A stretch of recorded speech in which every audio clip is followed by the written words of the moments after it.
Assalamualaikum. Di sini saya akan membahas teori pembelajar dan motivasi. Proses pembelajaran. Proses perubahan tingkah laku sebagai misteri, menuntut perilaku kreatif dan inovatif untuk mencapai tujuan. Proses pembelajaran sebagai sistem. Teori belajar. Teori dalil tentang suatu fenomena belajar bersifat pragmatik, elektif, prediktibel, dan fleksitatif. Belajar sebagai suatu proses kegiatan mental pada diri seorang yang berlangsung dalam interaksi aktif individu dengan sumber belajar, sehingga menghasilkan perubahan yang relatif menetap bertahan dalam kemampuan ranah kognitif, afektif, dan psikomotorik. Sumber belajar yang dirancang, sumber belajar yang dimanfaatkan. Bentuk sumber belajar: pesan, informasi, bahan ajar, cerita rakyat, dongeng, hikayat. Ciri-ciri perubahan perilaku segala hasil belajar. 1. Perubahan yang terjadi secara sadar, memerlukan kesadaran individu sehingga terjadi interaksi dengan lingkungan. 2. Perubahan dalam belajar bersifat kontinu dan kumulatif, berlangsung terus-menerus dan tidak statis. Perubahan yang terjadi akan menyebabkan perubahan berikutnya. Ciri-ciri perubahan perilaku sebagai hasil belajar. Perubahan belajar bukan bersifat sementara tapi relatif menetap. 4. Perubahan dalam belajar bertujuan dan terarah bila tidak ada intens. 5. Perubahan belajar mencukupi seluruh aspek perilaku.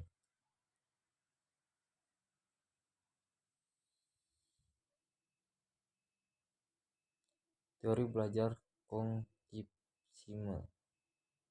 Belajar adalah perubahan persepsi dan pemahaman, bukan perubahan tingkah laku, dan tidak selalu dapat diamati. Setiap orang telah mempunyai pengetahuan, pengalaman yang tertata dalam bentuk struktur. Proses belajar terdiri bila materi yang baru berinteraksi dengan struktur kognitif yang sudah dimiliki.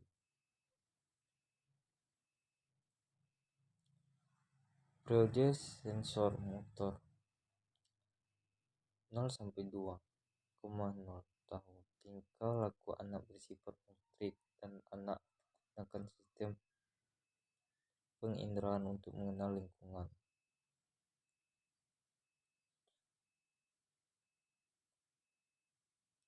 Tahap-tahap perkembangan kognitif: asimilasi, memahami pengalaman-pengalaman baru dari segi sigma yang ada.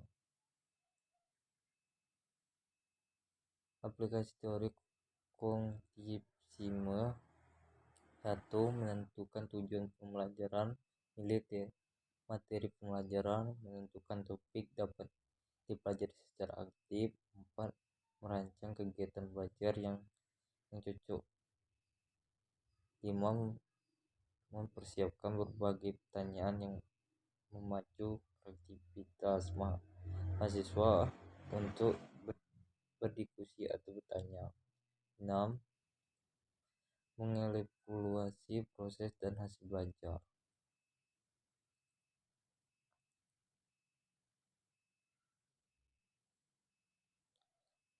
Teori kognitif sosial. Penekanan pada hakikat zone of maksimal 3 pemagangan kognitif, 6 spreading dukungan.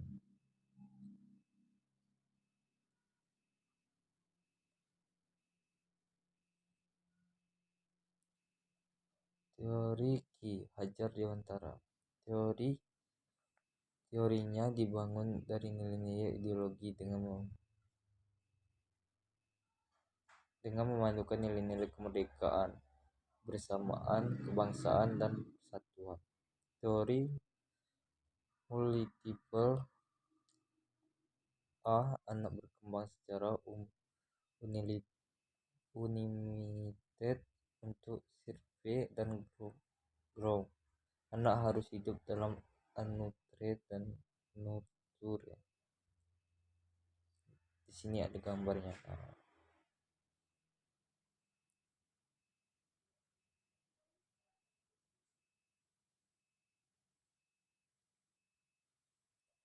Fungsi motivasi, pendorongan untuk berbuat sesuatu dari setiap aktivitas yang dilakukan.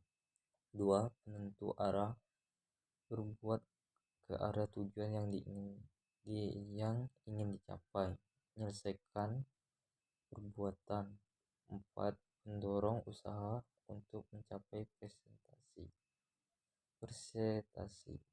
Bentuk motivasi mahasiswa berbeda-beda. Motivasi tidak timbul tiba-tiba, tapi motivasi harus ditumbuhkan oleh dosen. Cara menumbuhkan motivasi: memberi angka, memberi hadiah, kompetisi, ego, infotainment. 5. Memberi pujian.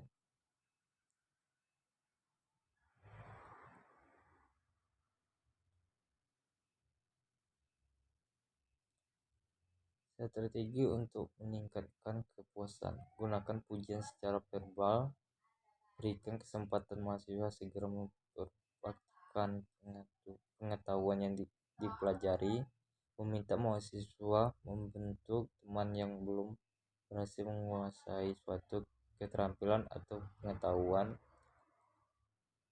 Bandingkan prestasi mahasiswa dengan prestasi sendiri di masa lalu atau standar lain. Sekian Reza, terima kasih.